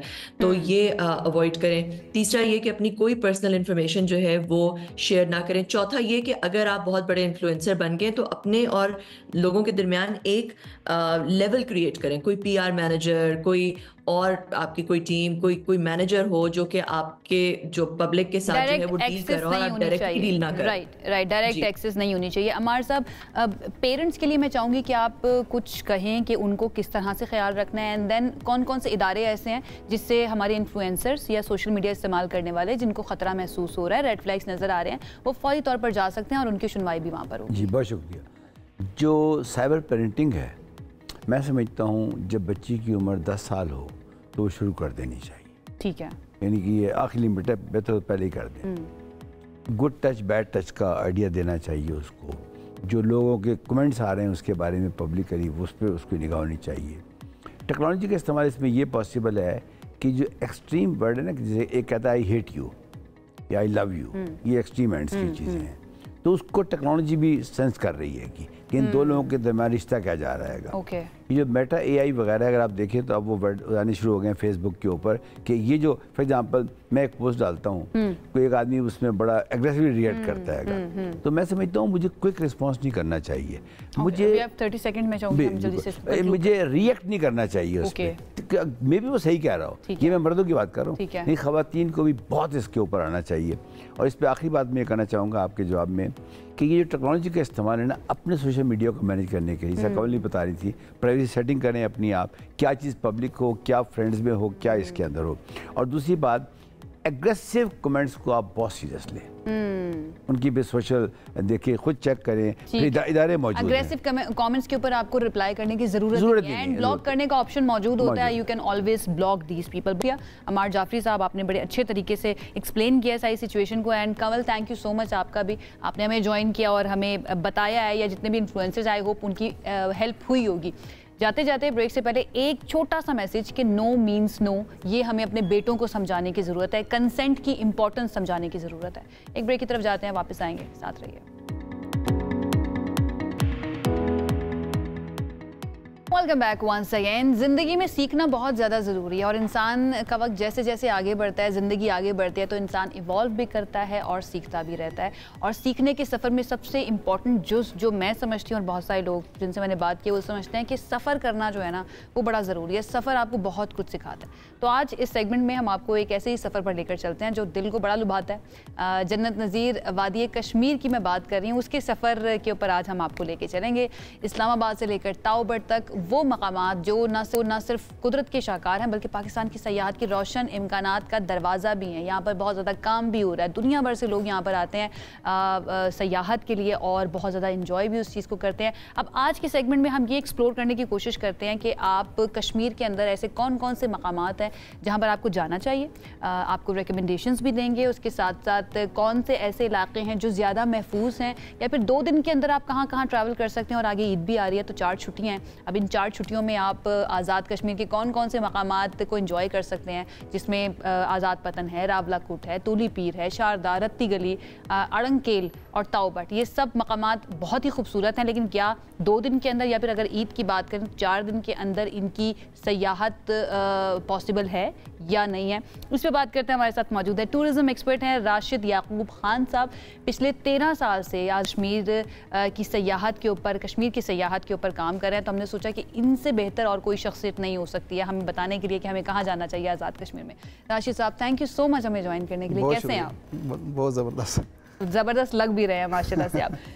कैसे हैं आप? ठीक ठाक हैं? अल्लाह का शुक्र, अच्छा चल रहा है। कश्मीर से मुझे लगता है आप पाए उधर जाते हैं। बस ज़्यादा कश्मीर में हम जाते हैं, वहाँ प्रोग्राम करके लोगों को वहाँ के खूबसूरत नज़ारे दिखाते हैं। और कोशिश हमारी यही होती है कि जो कश्मीर है वो वाकई जन्नत नज़ीर है। कहने को तो हम सारे कहते हैं कि जन्नत नज़ीर है, लेकिन जो जिसने देखा नहीं है ना कश्मीर को, मैं समझता हूँ कि उसने कुछ भी नहीं देखा। इस वक्त छुट्टियाँ आ रही हैं, ईद भी आ रही है, और गर्मियों की खासकर छुट्टियाँ जो आ रही हैं, मैं ज़रूर कहूँगा पूरे पाकिस्तान से कि आप कश्मीर ज़रूर विज़िट करें। जितना कश्मीर महफूज है, जितने फ्रेंडली लोग हैं, जितने खूबसूरत लोग हैं, और उतने ही खूबसूरत इलाके हैं, आबशारें हैं और झीलें हैं, और जो दरिया है आप देखेंगे। और अगर जाना है तो फिर ऐसे आप करें कि यहाँ से आज़ाद पतन आप जाएंगे तो 28 किलोमीटर एक झील आपको नजर आएगी। हम वक्त के हिसाब से भी कर लेते हैं। जैसे ईद की छुट्टियां आ रही हैं, 4 छुट्टियां, उसके बाद हम लंबी छुट्टियों का भी जिक्र कर लेंगे। 4 छुट्टियां आ रही हैं, 4 छुट्टियों के अंदर वक्त को देखते हुए और साथ अपने बजट को देखते हुए हम कौन कौन से मकामात पर जा सकते हैं कश्मीर के, और वहाँ की ख़ास बात क्या है? लेकिन ख़ास बात यह है कि अगर आपने नीलम वैली जाना है ना, तो यहाँ से आप जाएँ मुजफ्फराबाद से पहले, मतलब आप एक नीलम जाने से पहले आप पीर चनासी देख लें। पीर चनासी के बाद आप फौरी नीलम वैली का सफ़र आप करें, और रास्ते में चलियाना एक आता है क्रॉसिंग पॉइंट, चलियाना जी, वहाँ आप देखेंगे कि उस तरफ मकबूजा कश्मीर है और इस तरफ आज़ाद कश्मीर है। पाकिस्तान के परचम के नीचे खड़े होकर आप तिरंगा झंडा भी देखेंगे और मकबूजा वादी भी देखेंगे, और आपको वो महकूमी भी नज़र आएगी, और इधर आज़ादाना तरीके से लोग ज़िंदगी गुजारते नजर आएंगे। कॉम्बिनेशन ऑफ इमोशंस आप महसूस करेंगे, खूबसूरती भी देख रहे हैं, अच्छा मौसम भी है, एंड देन सामने आपको इंडिया भी नजर आ रहा है। इसी तरह आपको वतनियत भी जाग जाती है। बिल्कुल, आपको रास्ते में ना मुख्तलिफ वाटरफॉल्स नजर आएंगी। ठीक है। और धनी वाटरफॉल है, इसी तरह पंजग्रां है, और आप कुटन चले जाएं, वहाँ आप आबशार के मज़े लें। रात अगर रुकना है तो वहाँ रुकें, बहुत खूबसूरत वहाँ मौसम है, बहुत अच्छे लोग हैं, और आपको जो कमरा है वो 2500-3000 में वहाँ कमरा भी मिल जाता है। ठीक है। और इसी तरह वहाँ से अगर आप निकलें तो केरन की तरफ चले जाएं। केरन आप जाएंगे तो बहुत ही खूबसूरती है, लाजवाब नज़ारे हैं, सामने हिंदुस्तान की फौज लगी हुई है और मकबूजा कश्मीर है। ये दरिया के उस तरफ जो है ये पड़ेगी कितने में? 4 दिन के लिए अगर कोई जा रहा है, 2 मियाँ बीवी हैं, 2 बच्चे हैं, 4 दिन के लिए जा रहे हैं, ईद की छुट्टियों की मैं बात कर रही हूँ, कितने में पड़ जाएगा? देखें, रूम्स जो मैं आपको बता रहा हूँ कि आर पॉइंट पे जो सियाती मकाम है ना, वो 2500-3000 से ज़्यादा रूम्स की वो नहीं है, चार्जेस नहीं है। नहीं, वाकई रेट्स भी बहुत कम है। अच्छा। खाने पीने के इवन के आपको ट्राउट फिश मिलेगी। ओके। और केरन आप जाएं, बहुत मतलब सस्ती रिहाइशें हैं, कोई ऐसा इशू नहीं। ये गेस्ट हाउसेस हैं या फिर वहाँ पर लोगों ने खुद से किया हुआ होता है? लोगों ने खुद गेस्ट हाउसेस बनाए हुए हैं, हुकूमत की तरफ से टूरिज्म वालों ने भी किए हुए हैं, इसी तरह फॉरेस्ट वालों ने किए हुए हैं। और जब केरन आप जाएं तो केरन रात गुजारें, रात का मंजर उसका अपना मज़ा है। और वहाँ से आप अपर नीलम चले जाएं, अपर नीलम के आप नज़ारे देखेंगे, वहाँ से भी मकबूजा कश्मीर भी नज़र आएगा, आपको लकड़ी के मकानात वहाँ नज़र आएंगे और उन्हीं लकड़ी के गेस्ट हाउसेज में आप क़याम करेंगे। अच्छा, वो यही 2500-3000, वैसे 2500-3000 में हमने सुना है कि वो खैमा ही मिल रहा होता है, कैंप्स मिल रहे होते हैं, लेकिन रूम आपको प्रॉपर रूम मिलेगा। वो इतने फ्रेंडली लोग हैं, अच्छा, इतने अच्छे लोग हैं कि वो चाहते हैं कि पाकिस्तान के लोग आके कश्मीर को देखें। और कश्मीर जितना खूबसूरत है, लोग उस तरीके से आए, वो इतने मेहमान नवाज लोग हैं। अगर किसी के पास पैसे नहीं हैं तो वो मुफ्त जो रिहायशें दे देते हैं, होटल्स दे देते हैं, इतने अच्छे लोग। अच्छा, लेकिन आपने एक्सप्लॉइट नहीं करना है इस मामले को, वहाँ पे जाके ये नहीं कहना उन लोगों से कि हमारे पास है नहीं, वो तो अच्छे हैं, उनका भी ख्याल करना बहुत ज़्यादा ज़रूरी है। ठीक हो गया। और आपको देसी जो फूड्स हैं वो आपको मिलेंगे, वो भी बहुत ही नॉमिनल प्राइस पर मिलेंगे आपको। अगर आप गाँव के लोगों को कहेंगे ना तो वो घर से बना के तो वैसे ही वो लेके आते हैं कि जी हमारे मेहमान है ये। आपने सब कुछ एंजॉय किया हुआ है राशिद साहब, सारे एक्सपीरियंसेस आपको मिले हुए हैं। ठीक है। अच्छा, तो 2500-3000 में आपको कमरा मिल जाएगा, खाना पीना और ये ट्रैवलिंग सब मिलाकर कितने पैसे जो है ना 4 दिन के मेरे ख्याल में 40-50 हज़ार हो तो 40-50 हज़ार में तो फुल एंजॉय कर सकते हैं आप लोग। फुल एंजॉय किया और ये तो केरन तक हम गए हैं अभी। और आगे हमने जाना है, आगे हम लंबी छुट्टियों में जाते हैं ना, अब आगे लंबी छुट्टियां, बच्चों की छुट्टियां भी हैं तो पेरेंट्स उसमें आपको पता है प्लान भी कर रहे होते हैं, कभी नानी के घर जा रहे हैं, फिर समटाइम्स नॉर्दर्न एरियाज का भी प्लान बन जाता है। लंबी छुट्टियों पे जा रहे हैं 10 दिन के लिए, ठीक है, बच्चे 2 छोटे साथ हैं और हस्बैंड एंड वाइफ है। कौन कौन से मकामात पर जा सकते हैं जो महफूज भी हो एंड देन अफोर्डेबल भी हो, बहुत ज़्यादा महंगे ना? देखें, महफूज पूरा आज़ाद कश्मीर है। आप यकीन कीजिए कि मैं रास्तों के हिसाब से बात कर रही हूं, रास्तों के हिसाब से भी, रास्तों के हिसाब से हुकूमत आज़ाद कश्मीर ने बहुत अच्छी रोड्स बनाई हुई हैं। सियाती मकामात जितने भी हैं ना, वहाँ तक रोड्स बहुत अच्छी हैं। महफूज की बात आप कहें कि किसी भी सियाती मकाम पे आपकी गाड़ी खुली हुई है तो कोई बंदा ऐसा नहीं होगा कि जो उस गाड़ी को हाथ लगाए या कोई आपकी चीज़ चोरी हो जाए। कोई खतरनाक ना रूट्स हैं। हाँ, रत्ती गली जाने के लिए ज़ाहिर है वहाँ जीप का आपको इंतखाब करना होगा, वहाँ के जो ड्राइवर्स हैं उनसे रब्ता करना होगा। आप खुद रिस्क लेंगे तो फिर जो है ना मौत को दावत देने के मुतरादिफ होता है, क्योंकि वो रोड बहुत ही खतरनाक है। रत्ती गली के लिए और वहाँ पर ये वाली फैसिलिटी है अवेलेबल कि आपको मिल जाती है? वहाँ जीप्स हैं, ड्राइवर्स हैं। अगर आप अपनी जीप लेके गए तो फिर भी मैं कहता हूँ कि ख़तरा मोल ना लें। वहाँ से द्वारियाँ से आपको जाना होता है, बेस कैंप की एक जगह है, और वहाँ से आप हाइकिंग करके तो रत्ती गली पहुँच सकते हैं। 40 मिनट लगते हैं। वाह वाह। तो रत्ती गली में भी बंदा रात को तो स्टे नहीं कर सकता, आप जो बेस कैंप है वहाँ स्टे करें और देन वापस आप मूव कर दें केरन की तरफ। ठीक है। तो ये तो जो लंबी छुट्टियों वाली आप बात कर रहे हैं, अगर इस्लामाबाद से आप निकलते हैं 10 दिन के लिए, तो मैं कहता हूँ कि यहाँ से आप आज़ाद पतन से बंजोसा आप रात क़याम भी करें और साथ आप तोली पीर देख लें। ठीक है। तोली पीर से वापस आके आप बाग की तरफ जाएं, सुदन गली आप विज़िट करें, इसी तरह गंगा चोटी विज़िट करें। गंगा चोटी से वापसी पे आप मूव करें मुजफ्फराबाद की तरफ। ठीक है। आप जब रास्ते में जाएंगे तो मुजफ्फराबाद के खूबसूरत आप नज़ारे भी देखें, पीर चनासी देखें, और फिर आप नीलम वैली की तरफ जाएं। नीलम वैली की तरफ जाएंगे तो केरन तक तो मैंने आपको बताया, केरन से आगे शारदा है। शारदा आप जाएंगे तो आपको एक कदीम यूनिवर्सिटी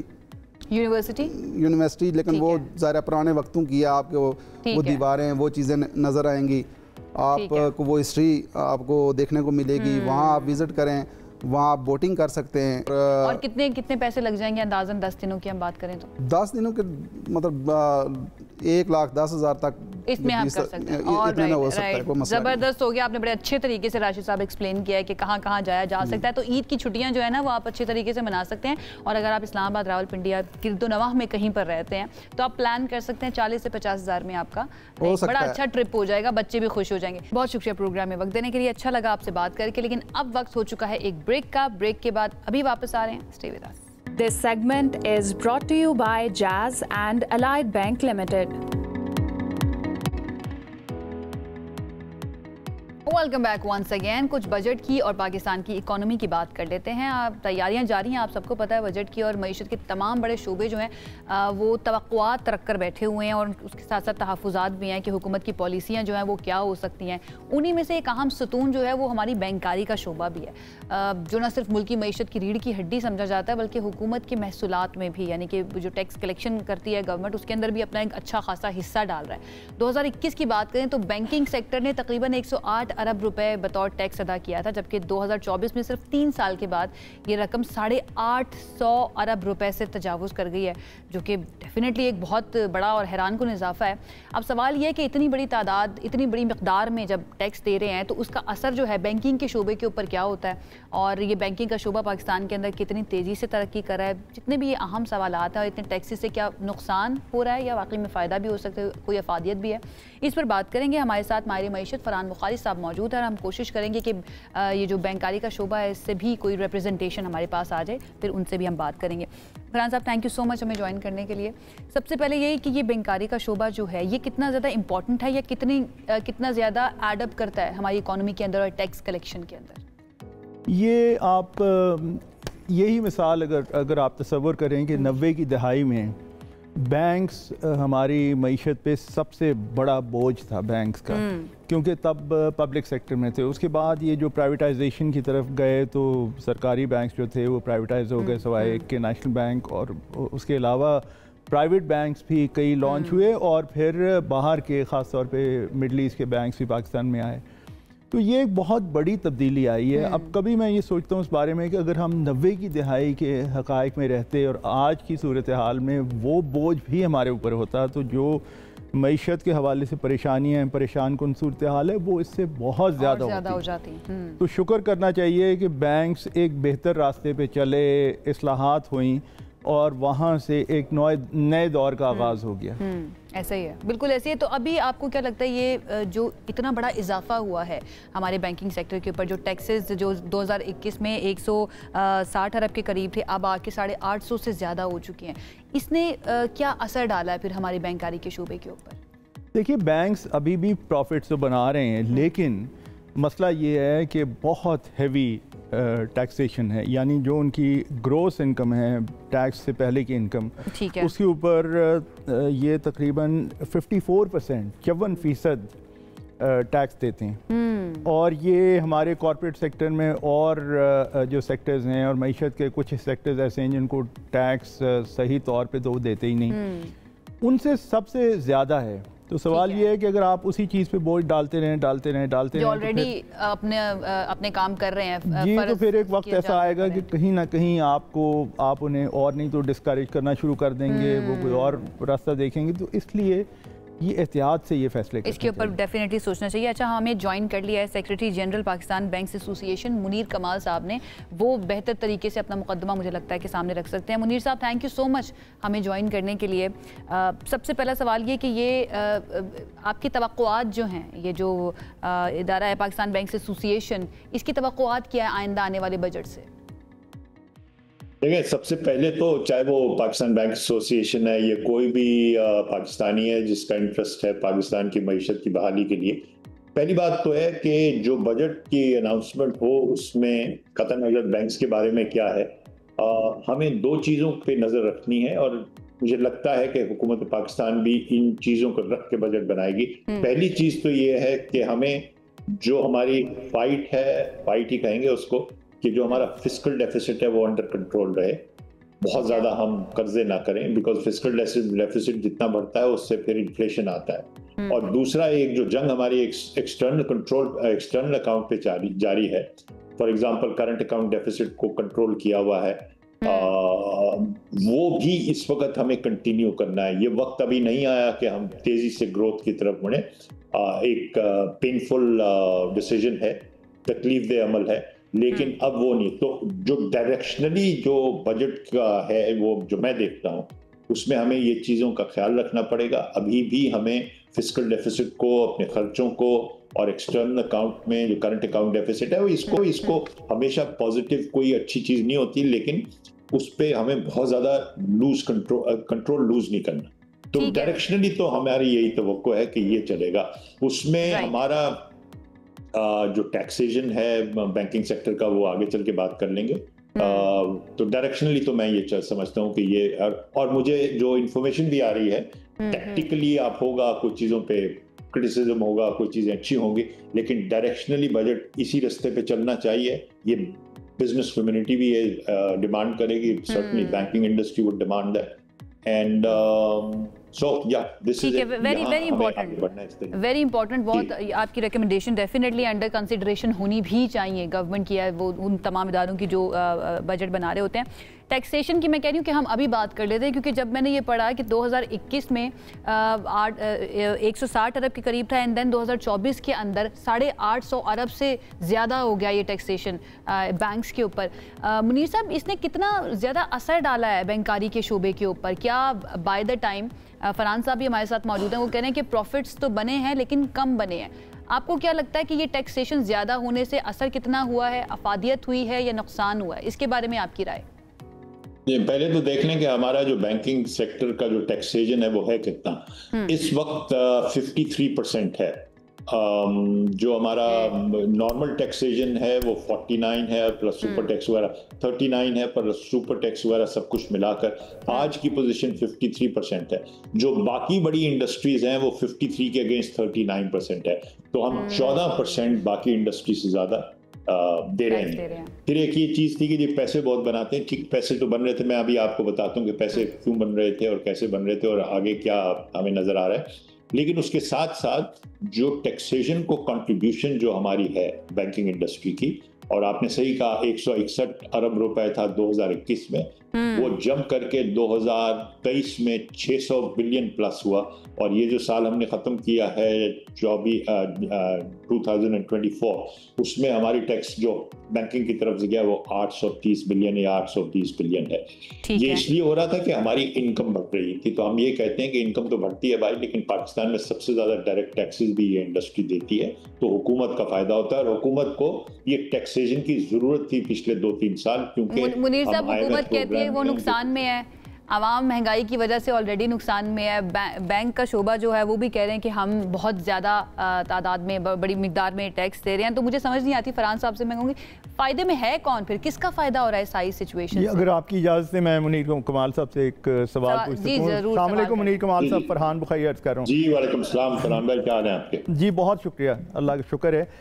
आप चूँकि एक बहुत एक्सपीरियंस बैंकर हैं, तो मुझे ये बताइए कि ये जो पाकिस्तान का टैक्स का मसला रिजॉल्व एक तरह से नहीं हुआ, इसका इस हद तक कितना ताल्लुक़ है इस मामले से कि एक यानी बहुत नैरो बैंड में हम ऑपरेट कर रहे हैं साल से, कि एक तबका है, उसमें बैंक्स भी हैं, उसमें तनख्वाहदार भी लोग हैं, उसमें बिजनेसेस भी कुछ आती हैं, उनके ऊपर बोझ हर साल बजट में ज़्यादा डाला जाता है, जबकि दूसरे तबकात कुछ ऐसे हैं जिनके ऊपर या तो लफाजी की हद तक टैक्सेशन होती है, अब इस साल बड़ी तनकीद आ रही है ट्रेडर्स पे, या फिर कुछ ऐसे हैं जो कि बिल्कुल ही इससे बाहर हैं। और इस साल इतला तो है फार्म टैक्स की, लेकिन वो प्रैक्टिकली कितना इन्फोर्स होगा ये हमें मालूम नहीं। इसके ऊपर ज़रा रोशनी डालिए। नहीं, इसमें आपने फरहान भाई आपने बिल्कुल ठीक कहा। वो कहते हैं ना कि छुट्टी उसको ना मिली जिसने सबक याद किया। तो जो टैक्सेशन जो टैक्स में आए हुए हैं, जो हमारे जो ऐसे सेगमेंट्स हैं जो अपना पूरा डिस्क्लोजर भी करते हैं, और तो उन पे बार बार टैक्सेशन लादा जा रहा है। मैं आपको सिर्फ इतना बता दूं कि 53% टैक्स पाकिस्तान की बैंकिंग इंडस्ट्री पे है। बांग्लादेश में मेरा ख्याल है 37% है, और इंडिया में तो शायद 24 या 25% है। इतना फर्क है बैंकिंग सेक्टर के टैक्सेशन में अपने रीजन में, बाकी बाहर वालों को तो छोड़ दें। तो बिल्कुल सही आप कह रहे हैं कि एक लिमिटेड हमारी एक वो नैरो विंडो है जिसको हम बार बार उन पे टैक्स बढ़ाते चले जाते हैं। और टैक्स देखें बढ़ाने के लिए हमें थोड़ी हमारी we do understand the sensitivity कि इस वक्त हम IMF के प्रोग्राम के अंडर हैं। IMF ने कुछ टारगेट्स दिए होते हैं और हुकूमत बड़ी नेगोशिएट करती है, काफ़ी उनसे झगड़ते भी हैं, लेकिन जो भी फिर टारगेट आ जाता है हमें IMF के प्रोग्राम में रहने के लिए उस टारगेट को अचीव भी करना पड़ता है। तो इसलिए बैंकिंग सेक्टर पे भी बढ़ जाता है, बाकी जो डॉक्यूमेंटेड इकोनॉमी है उस पर टैक्स बढ़ जाता है। ये बिल्कुल बगैर शक व शुबे के ये है कि क्योंकि हम पे इसलिए ज़्यादा डाला जाता है क्योंकि हम traders, you are absolutely right, आजकल ट्रेडर्स की भी बात हो रही है, रियल एस्टेट की बात हो रही है, एग्रीकल्चर की बहुत बातें होती रही हैं। आप देखिए वो प्रोविंशियल असेंबलीज ने नया लॉ भी पास किया है, तो उसका देखते हैं अब आगे चल के क्या होता है। मुनीर साहब आपको लगता है एब्सोल्युटली राइट? ठीक है जी, ठीक है। मुनीर साहब वक्त हमारे पास कम है, मैं ये चाहूंगी कि एक तो वो बता दीजिए आप कि आप एक्सपेक्ट आप क्या कर रहे हैं कि गवर्नमेंट अब फिर बैंकारी के शोबे के लिए स्पेशली टैक्स के मामले में क्या करेगी, और क्या गवर्नमेंट के पास ऐसी गुंजाइश मौजूद है कि जो 53% है इसको कम किया जा सके किसी हद तक? देखें, हमारी जो उम्मीद इस वक्त है, जो हमें पता चल रहा है, पता नहीं, मैं ये नहीं कह रहा होगा या नहीं होगा, मेरा ख्याल है सुपर टैक्स में इस वक्त थोड़ी कमी करनी चाहिए। हमारा 10% सुपर टैक्स है, वो बहुत ज्यादा है और कई सालों से चल रहा है।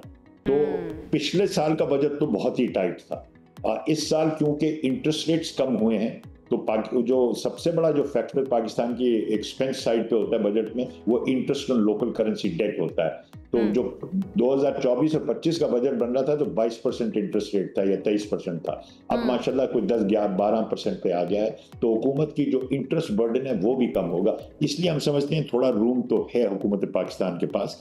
और हमें बैंकिंग सेक्टर को ये उम्मीद है कि टैक्स हमारा कम होगा, और एक जगह जहां कम हो सकता है, जो होना भी चाहिए, वो सुपर टैक्स कम हो जाए। और राइट, आपका पॉइंट जो है वो आ गया, आई होप कंसर्न हल्कों तक पहुंच भी जाए। मुनीर कमाल साहब हमारे साथ मौजूद थे, जनरल सेक्रेटरी हैं पाकिस्तान बैंक्स एसोसिएशन के। बैंकारी के शोबे की जो फरियाद आप कह लीजिए या फिर उनके जो मामलात है वो हमने कोशिश की है कि आपके सामने रखें और उन कंसर्न हल्कों के सामने रखें जिन्होंने बेसिकली पॉलिसीज़ बनानी है। फरहान साहब आपका भी बहुत शुक्रिया हमें ज्वाइन करने के लिए। एक ब्रेक की तरफ जाते हैं जी, ब्रेक से वापस आएंगे तो एक और सेगमेंट हमारे पास है जिसमें आपको बहुत इंटरेस्ट होगा। एक ब्रेक के बाद उस पर बात करेंगे। Stay with us.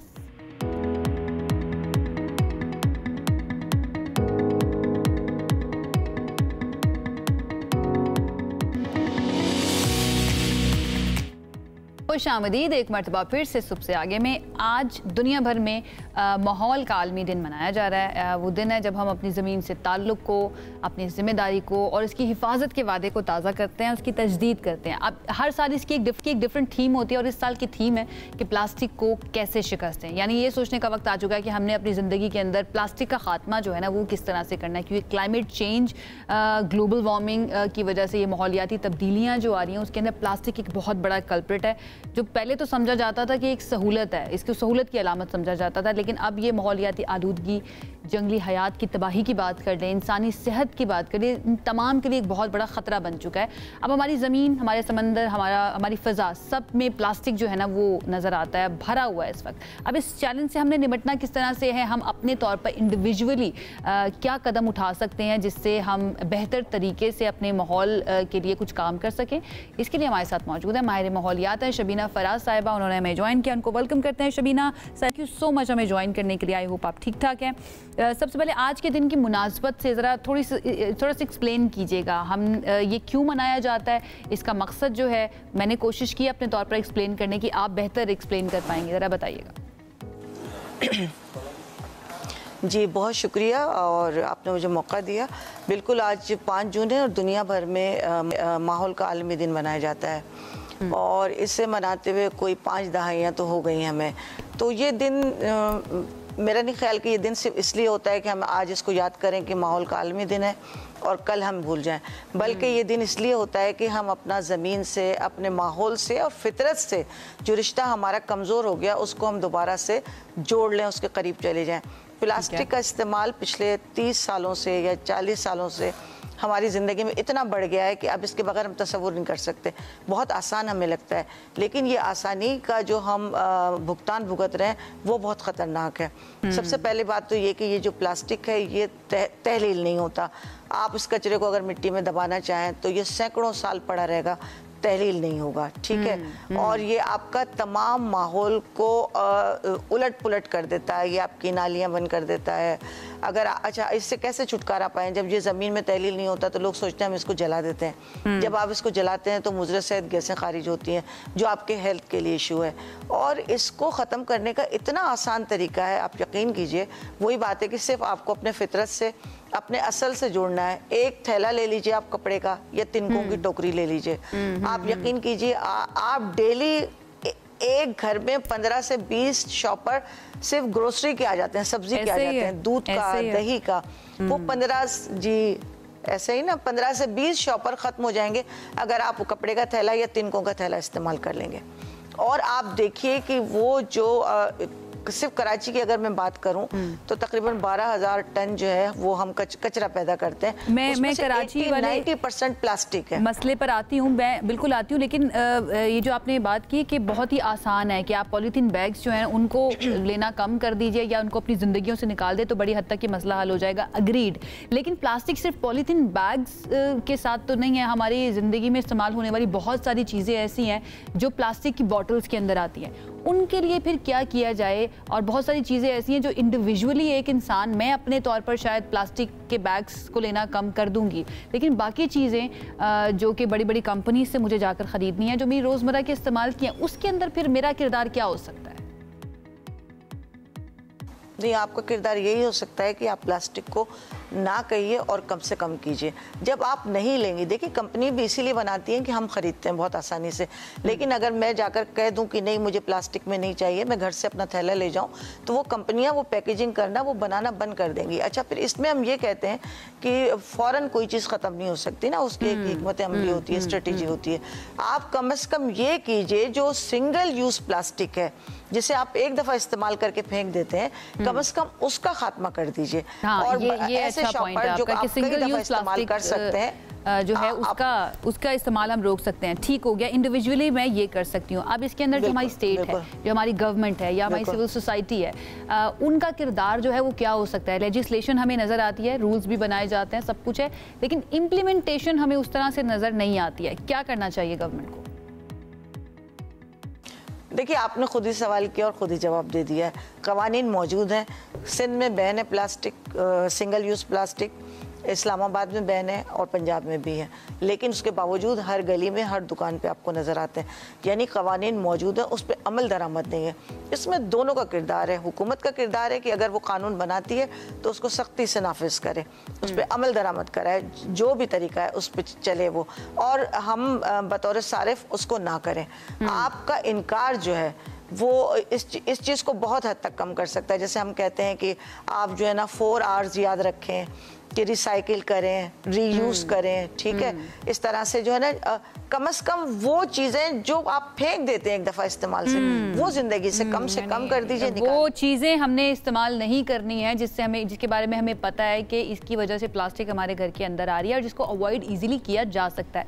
शबीना साहिबा, थैंक यू सो मच हमें ज्वाइन करने के लिए। बड़े अच्छे तरीके से आपने एक्सप्लेन किया कि कैसे हम अपनी ज़िंदगी के अंदर बेहतरी लेकर आ सकते हैं और वो तब्दीली आएगी जिससे जो ना सिर्फ हमारे लिए बल्कि हमारे प्लानट अर्थ के लिए बहुत ज़्यादा अच्छी होगी। एंड देन बहुत सारे ऐसे स्टार्टअप्स को भी मैं जानती हूँ जो बेसिकली रिसाइकलिंग का काम कर रहे होते हैं और रिसाइकलिंग से हम बड़ी हद तक जो है ना इस प्लास्टिक वाले मसले के ऊपर काबू पा सकते हैं। क्योंकि बात हो रही है स्टार्टअप्स की, तो पाकिस्तान के अंदर जो नौजवान हैं उनकी कोशिश होती है कि उनको कारोबारी मौके भी मिलें और कुछ स्टार्टअप कल्चर की तरफ भी जा रहे हैं, उसको फ़रोग़ देने के लिए भी अब काफ़ी हद तक काम किया जा रहा है। उसमें वज़ीर-ए-आज़म youth programme, higher education commission और हम नेटवर्क के इश्तराक से परफेक्ट पिच के उन्वान से मुल्क का सबसे बड़ा बिजनेस स्टार्टअप शो जल्द मुतारिफ करवाया जा रहा है। बड़ा ही ज़बरदस्त काम होने जा रहा है। ये अहम कदम जो है, इसका मकसद ऐसे बासलाहियत नौजवानों को सामने लाना है जो मुनफरिद भी हैं और काबिल अमल बिजनेस आइडियाज़ रखते हैं, लेकिन वसाइल की कमी की वजह से उस पर अमल दरामद नहीं कर पाते हैं।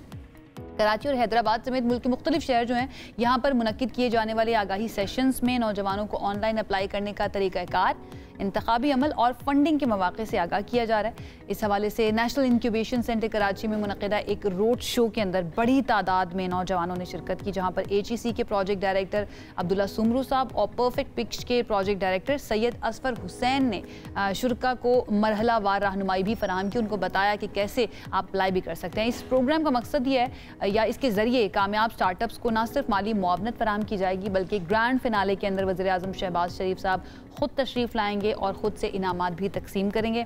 हम नेटवर्क इस मुनफरिद कौमी मुहिम में मीडिया पार्टनर के तौर पर नौजवानों की कामयाबी की कहानियाँ सामने लाने में अपना भरपूर किरदार अदा करता रहेगा, क्योंकि ये हम न्यूज़ का, हम नेटवर्क का शिवा रहा है कि हमेशा पाकिस्तान के लिए काम करने वाले लोग, पाकिस्तान की बेहतरी के लिए होने वाले जितने भी प्रोजेक्ट्स होते हैं, जितने भी गवर्नमेंट के सेटअप्स होते हैं, उनको ना सिर्फ सपोर्ट करता है बल्कि अपना पूरा भरपूर हिस्सा भी डालता है। और ये परफेक्ट पिच के उन्वान से ये जो शो अप किया जा रहा है, इसके अंदर भी हम नेटवर्क जो है अपना भर हिस्सा डालने के लिए पूरी तरह से तैयार है। इसी नोट पर आपसे इजाज़त चाहेंगे, इंशाल्लाह आपसे कल मुलाकात करेंगे। अपना बहुत ख्याल रखिए। अल्लाह हाफिज़।